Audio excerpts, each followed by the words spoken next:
વડોદરાના હરણી તળાવમાં બનેલી દુઃખદ ઘટના અંગે રાજ્ય શિક્ષણ મંત્રી પ્રફુલભાઈ પાનસુરિયાએ દુઃખદ વ્યક્ત કરી પરિવારજનોને સાંત્વના પાઠવી છે।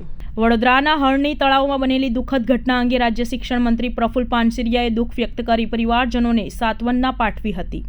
મંત્રીએ મૃતક બાળકોની આત્માની શાંતિ માટે સુરતના પૂણા ગામ સ્થિત દેવાધિદેવ મહાદેવના મંદિરે પૂજન અર્ચન કરી પરમ કૃપાળુ પરમાત્માને પ્રાર્થના કરી હતી। મંત્રીએ નિવેદનમાં જણાવ્યું કે આ ઘટનામાં કોઈ પણ પ્રકારની બાંધછોડ નહીં કરવામાં આવે। ઘટના માટે જે પણ જવાબદારો છે તેમની સામે કડકથી કડક પગલાં ભરવા માટેની કાર્યવાહી કરવામાં આવી રહી છે। મૃતક બાળકોના પરિવાર પ્રત્યે અમારી સંવેદના છે। વડોદરાના હરણી તળાવમાં બનેલી દુઃખદ ઘટનાને કોઈ લોકો હચમાવી દીધા છે। ધોરણ 1 થી 4ના માસૂમ ભૂલકાઓ તંત્રના પાપે મોતને ભેટ્યા છે। પ્રવાસે ગયેલા માસૂમ ભૂલકાઓ મોતના ખપ્પરમાં ઘુમાયા છે, જેમાં 2 શિક્ષકોનો પણ સમાવેશ થાય છે। 15થી વધુ લોકોના મોતની આ ઘટનામાં જવાબદારો સામે કડક કાર્યવાહીની માંગ ઉઠી છે। મૃતક બાળકોના પરિવાર પ્રત્યે કોઈ સંવેદના દાખવી રહ્યા છે। ત્યારે આ ઘટનાને લઈને રાજ્ય શિક્ષણ મંત્રી પ્રફુલભાઈ પાનસુરિયાએ પણ દુઃખ વ્યક્ત કર્યું હતું।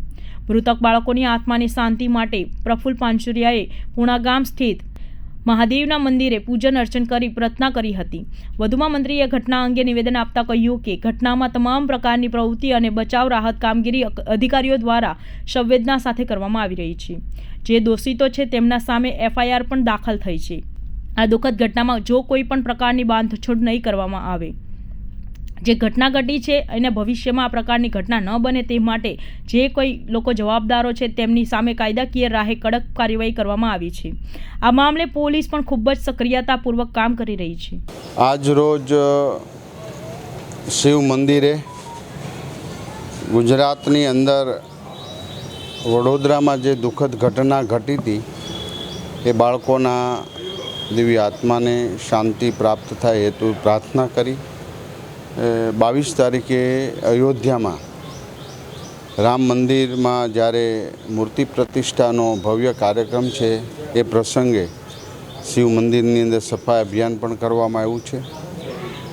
મંદિરો એ ભારતીય સંસ્કૃતિને જીવંત રાખી છે અને સુખ દુઃખમાં માણસને જો ક્યાંય શાંતિ પ્રાપ્ત થતી હોય તો એ મંદિર છે।